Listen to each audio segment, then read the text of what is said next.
Great. All right.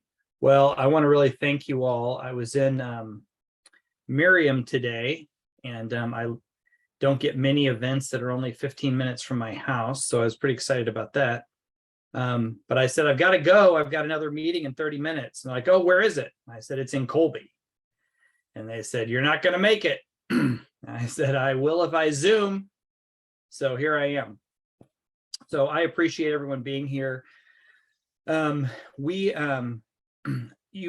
of you, I'm guessing, have heard my spiel. Is there someone who hasn't heard my, I don't know if I need to unload the whole truck. I'm willing to, I'm willing to talk, but I think most of you may have heard me present at least once. So what I'll do is I'll give a little abbreviated piece about myself and about why I'm running, talk again about how we win, but I think I'll talk mostly about what we do for the next 2 weeks, because I think that's pretty germane to getting across the finish line. So again, I'm fourth generation Kansan from Wyandotte County, third generation United Methodist pastor. Grew up in a home with my mom was a teacher, my dad was the preacher. A home committed to service. I never lived further west than Topeka, until I went off to school, but did grow up in the Northeast Kansas. I have learned that people conflate Wyandotte and Johnson County as just being Kansas City generically. And as the mayor of Kansas City, I always feel like I should be very parochial and clarify all that. But the Wyandotte County, some things you may not know about Wyandotte County. We are the third largest county in the state, third largest city. I served as commissioner and mayor there. And we have no ethnic majority. We're 40% white, 30% Latino, and 26% African American. We have about 70 languages spoken in our public schools. We're a community of about 162,000. We have 8 high schools in 4 different districts. So that's our Kansas City environment. We are not only one of the most diverse cities in the state, but one of the most diverse cities in the country. Only Broward County, Florida has no ethnic majority, and all 3 ethnic groups are larger than 25%. So it's quite an eclectic community. We have a high immigration rate, which has been true from the day our city was founded. The first immigrants were Croatians, the first non-native people. So we've had a lot of influx of different ethnic groups through the years, and very proud of that. I have found that the people who are the least worried about immigration tend to be people who have the most immigrants around them. And so we take a lot of pride in the diversity of our community. So it was a privilege to serve there. I served as pastor in Kansas City, Kansas for 19 years, was on the board of commissioners for Wyandotte for 6 years, and then I was mayor for 4. So 10 years in local elected office. I've served in 2 rural communities, 2 towns whose combined population was smaller than the high school I had attended. But I learned that we all want the same things. We all want meaningful work. We all want opportunities for our kids. We all want to live in a community we're proud of. And I think Washington, D.C. could learn from that. Another thing that Wyandotte has in common with a lot of our rural communities is we went through a significant period of depopulation. From 1970 to 2000, we lost 30,000, a net loss of 30,000 population. And it was 1,000 people a year for 30 years.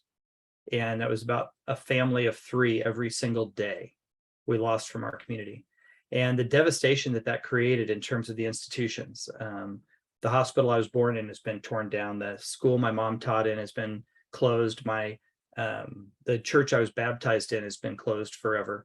So we've seen the devastation of depopulation in our community. And as we've rebuilt Wyandotte County, we've done it by looking forward, not backwards.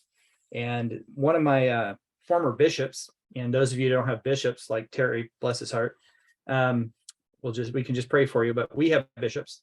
And one of my former bishops said, the United Methodist Church in Kansas, and there are 700 United Methodist churches in Kansas.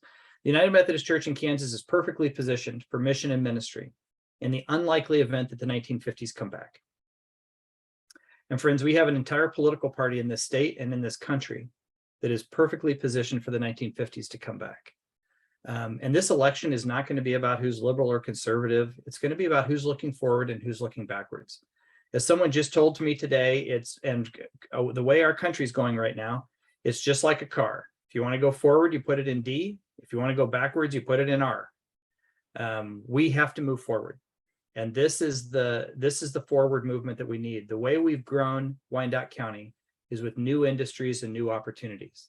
If I had told everyone in Wyandotte, we're going to bring the stockyards back, friends, they'd laughed me out of town. Stockyards aren't coming back to Kansas City, Kansas. We have new jobs and new opportunities, and that's what rural Kansas needs and deserves. The agriculture is still the heartbeat of our state, and yet the consolidation and mechanization of agriculture is only going to continue. The reality is, it simply takes fewer people to grow more crops than ever before.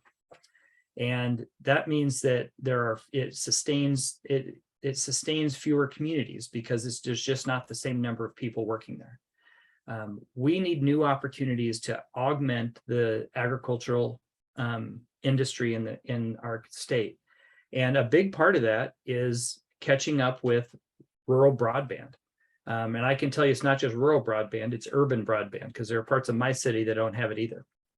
And we need to make sure that this is viewed as a utility, not as a privilege.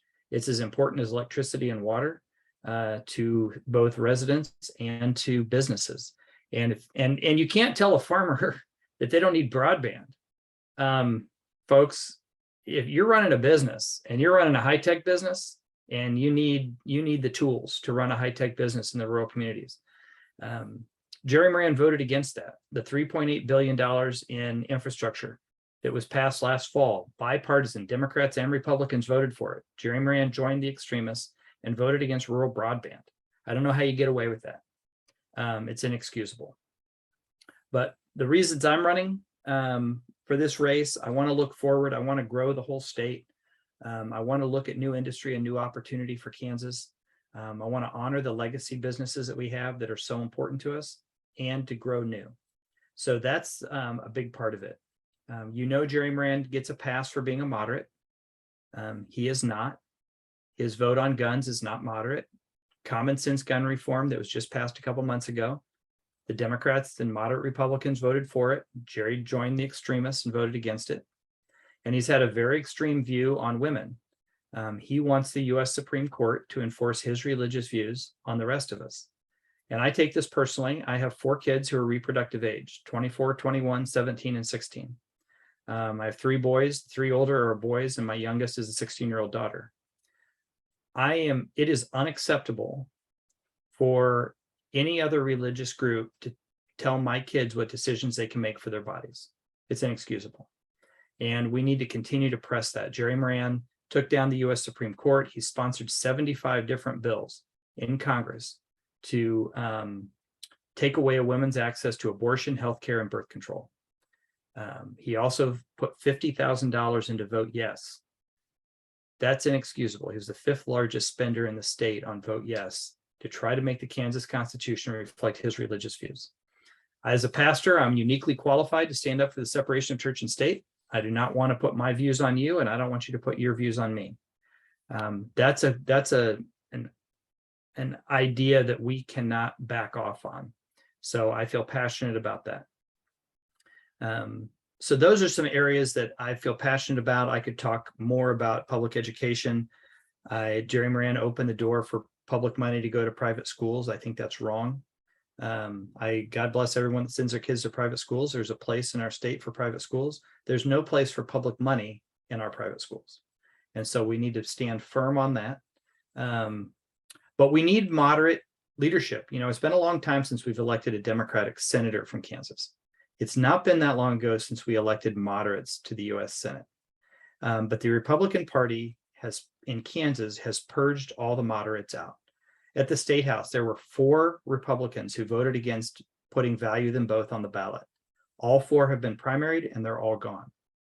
They have purged the Democrats out of the State House and out of the federal delegation. The three congressmen that we have and Roger Marshall are all conspiracy theorists, complete conspiracy theorists. And Jerry Moran has joined them. I don't even know what he believes. People tell me he used to be moderate. I've not known him since he's been moderate. But the conspiracy theories, the election lies, the nonsense, the anti-science, you could just go down the list of what the Republican Party has begun. The only party left that has moderates in it is the Democratic Party. And we need to step forward and lead. So how do you do that? How do you win in Kansas? Well, you all have heard me say this repeatedly, but I just repeat it because it's real. Democrats have won 3 of the last 5 governor races, and we've done it by running moderate candidates. Laura Kelly won by winning 9 out of 105 counties. Now, here's the key. How, you know the math. I mean, one county has 28% of all votes. Johnson County has 28% of all votes, which is astonishing. 5 counties are half the votes. The next 5 counties get you to 2/3.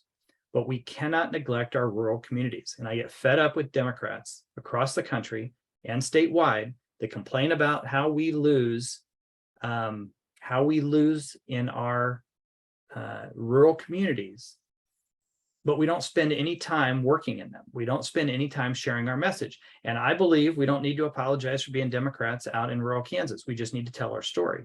We have a better message on public education, a better message on healthcare, a better message on guns, a better message on wages, a better message on women's rights. Frankly, the only message on women's rights. We don't have to apologize for that. We need to tell the story, and we need to take the time to listen to make sure we're connecting with the concerns of our rural constituency. But we cannot neglect the 1/3 of the votes in the state that are in 95 counties.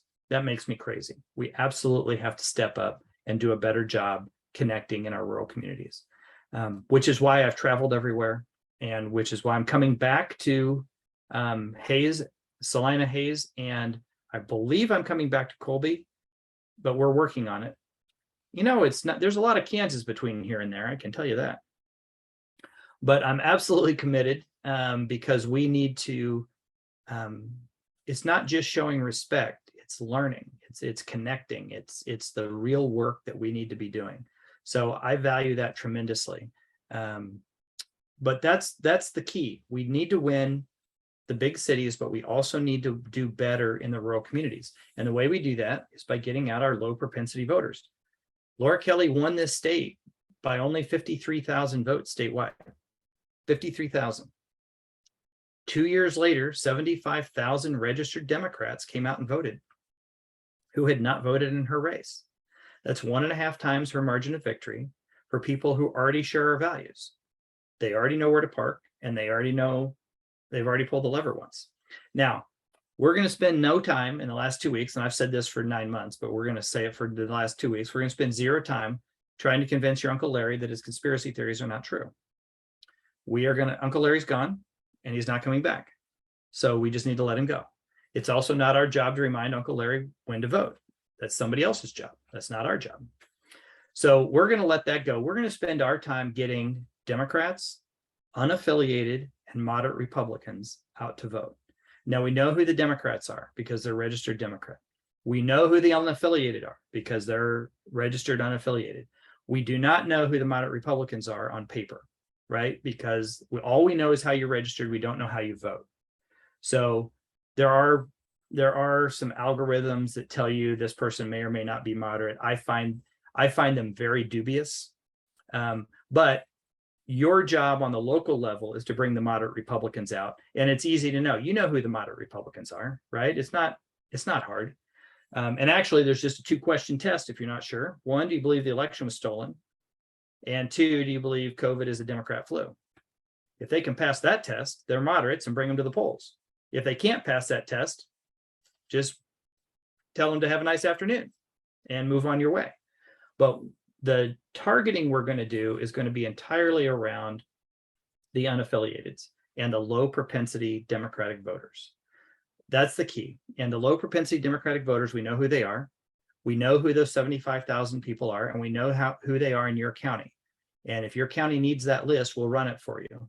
But many of you are pretty savvy at using Vote Builder, and can run that list yourself. But if you need help, we're glad to do it for you. We'll give you your list. We'll give you their name and contact information of the low propensity Democrats and ask you to bring those folks to the polls. I use Allen County as an example because it's hard to remember 105 counties. Allen County went 75-25 for Trump. If I said to Allen County, you got to turn blue, they'd think I was nuts. But I tell Allen County, there are 121 low propensity Democrats who voted president who didn't vote governor that you have to bring back. Here's their name and contact information. Go get them. That is winning less badly in our rural community, losing less badly in our rural communities. That's why your role in your counties is so important. I don't need you to flip every one of your counties blue. That would be unrealistic. I do need you to bring every Democrat to the poll in the 90th percentile. If we have presidential level turnout or better among Democrats, we have an opportunity to win all these races. We also know that we have the best Democrat machine working in Kansas that we've ever had. We have a Democratic governor with a 54% approval rating running a very strong reelection race. Laura Kelly's doing a great job of running her reelection race. That helps all of us. We also have a great ticket, Democratic ticket statewide. Gina Repass is terrific, running for Secretary of State. If you've not heard her speak, she's very inspiring. We have Lynn Rogers running for treasurer. He's great. He's an actual banker handling the money for the state, which is one of the big differences between Democrats and Republicans right now. Democrats value competence and the Republicans value conspiracy theories. So Lynn Rogers is great. And then we have Chris Mann running against Chris Kobach. And while I say a lot of funny things about Chris Kobach, I will revise it to say he's dangerous. That man is ready to sue and put women and doctors in jail for abortion. And he would be glad to have some high publicity because he wants celebrity more than service. He's all into celebrity. He would love to be on Fox News for bankrupting a family for having an abortion that he thinks is illegal, whether it's true or not. That man's dangerous, and we cannot rest while he's still on the ballot. So we have a very strong list of Democrats running statewide, and we have a great group of Democrats running on the federal level. Sharice Davids is running a great campaign in Kansas City. Patrick Schmidt's running a great campaign in the 2nd district out of Topeka. Jimmy Beard is running in the 1st district, and Bob Hernandez running in Wichita in the 4th district. So we have a full slate of strong Democrats. The other piece we have, the Docking Institute from Fort Hays State, 30 miles south of hometown Plainville for Jerry Moran. Their last poll in February showed that Jerry Moran had a 32% approval rating in Kansas. Remarkably 2 points behind Roger Marshall. So, my belief on that is, the Trumpsters don't really care for Jerry Moran, because to be a Trumpster, one of the requirements to be a Trumpster is you have to beat the Trumpster drum, right? You can't just be quiet. You can't be a quiet Trumpster. That's not a Trumpster. You got to be a loud one. So if you're not beating the drum, you're not a good Trumpster. Jerry Moran does not beat the drum. But the moderates also know he has voted with Trump and backed Trump and kowtowed to Trump repeatedly. They know he's not a moderate. So he's really a man without a country right now. That's my entire speech before August 2nd. That's how we were going to win before August 2nd. We had a path last year. August 2nd has changed things. All four congressional districts voted no on August 2nd, including the 1st and the 4th. That's remarkable. We also had the crazy turnout. The turnout nearly matched the presidential primary. It was at, I think the total turnout was 46%. That's unbelievable. 47%, actually. That's unbelievable. This vote no has shattered the status quo in Kansas. The pro-life movement in Kansas, and I'll put the quote pro-life in air quotes. The pro-life movement in Kansas has had a stranglehold on Kansas politics for a generation. Pro-life was the litmus test for any race, and they wielded it over all of our heads. And now we have seen they've gone too far. When Roe v. Wade came down, and I support Roe v. Wade because it's neutral. If you think abortion's wrong, you need not have one. But the rest of us can keep it safe, legal, and rare. They broke the status quo nationally, and now the state of Kansas came out and broke the status quo, and frankly, the stranglehold the pro-life movement has had on Kansas. And this whole evangelical push to use the government to enforce their religion is unacceptable. And you've seen that break. The good news for us is Kansas is more like Montana than it is like Mississippi. We are more libertarian than we are Bible Belt. And the idea of the government getting in our business is not acceptable. So we need to continue to push that message. I can tell you everywhere I've been, there's only one issue in Kansas. Yes, we're all sick of grocery prices. We're all sick of the gas prices. Yes, we're concerned about the economy. The animating issue of getting people out is abortion. It's the only thing. And our math is simple. If the Vote No group comes back on August 2nd, we win all these races. If they stay home, we lose them all. So we have to get that group back out. Here's another statistic that I think is very interesting, and there'll be a test at the end, so pay attention. This, see, my mom was a teacher, right? So in order to get to the total vote no, every Democrat who voted on August 2nd had to vote no. Every unaffiliated who voted August 2nd had to vote no. Now, there are 190,000 unaffiliated who voted. They only had one thing on the ballot because unaffiliateds can't vote in primaries without declaring a party. They've never voted in a primary, and there was only one thing, and that was abortion. All of them had to vote no to get to the numbers. And that still wasn't enough. 90,000 Republicans had to vote no. That's 20% of all Republicans. Now, here's the most fascinating part of this. Laura Kelly had what I would describe as a no-name opponent in her primary. Laura Kelly received 96% of all Democratic votes. Jerry Moran had what I would describe as a no-name opponent in his primary. He received 80% of all Republican votes. And so did Derek Schmidt. What's remarkable about that is 90,000 Republicans who voted no also did not vote for the top two people on their ticket who have the highest Republican name recognition in the state. And that's not some poll of 800 people weighted for age and educational background. That's a sample of 450,000 Republicans in Kansas. 450,000 Republicans came out, and 20% of them said we're pro-choice and we're not voting for our ticket. That, friends, is how wide our path has opened since Roe v. Wade went down. The status quo has been broken. 20% of Republicans aren't buying it. If we bring those 190,000 unaffiliated back to the polls, we're going to win. Now, that's easier said than done because more people under 30 voted on August 2nd than have ever voted in Kansas before. And more Hispanics voted on August 2nd than have ever voted in Kansas before. And those two are correlated because the Hispanic population, the Hispanic demographic is the youngest demographic in our state. We have to get those groups back. My entire outreach, I'm not going to be on television, mostly because the National Party has not picked this race. The National Party makes all the rules and they pick races and they didn't pick this one. And I get it. It's happened to me before. It's just like PE in middle school, right?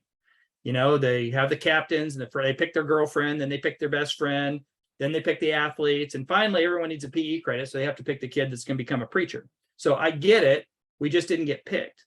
But we have all we need to get this done. And what I'm doing, the last money I'm raising for the next 2 weeks is going all into digital outreach.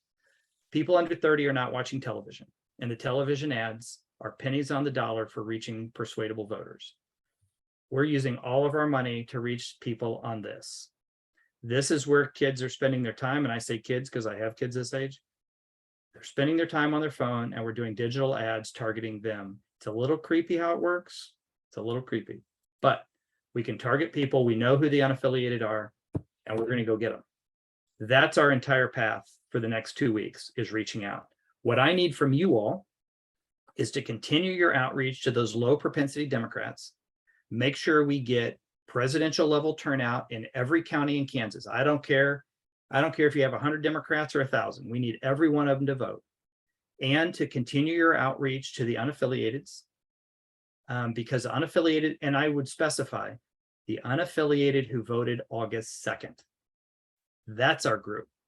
And that's an easy list to pull because we know they had to vote no in the 95th percentile to get to the numbers. So that's a very safe group to reach.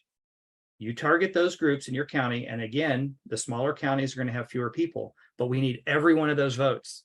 They can't gerrymander a Senate seat. We need every vote. So if you get those Democrats and unaffiliated back to the polls, and then the moderate Republicans that you know, that's how we win. And that's the path. So that's what I need from you all. And I know you guys have been working and I really appreciate it. And what you do to get those folks out to the polls, it doesn't just help me, it helps everybody. It helps our whole ticket. And it helps Kansas. And I'll close with this. I am tired of gathering the crumbs. I'll use a few biblical references here. I'm tired of gathering the crumbs beneath the Republican table in Kansas. And I'm tired of being grateful that we have one seat at the table. The only moderates left are the Democrats. We do not need to be apologizing for being Democrats. We need to kick down the door, flip over the table, and we need to run this state and run the country before the conspiracy theorists run us into the ground. That's our work. That's why I'm running, and that's why I need your help. So that's my presentation, and I'd be glad to take some questions.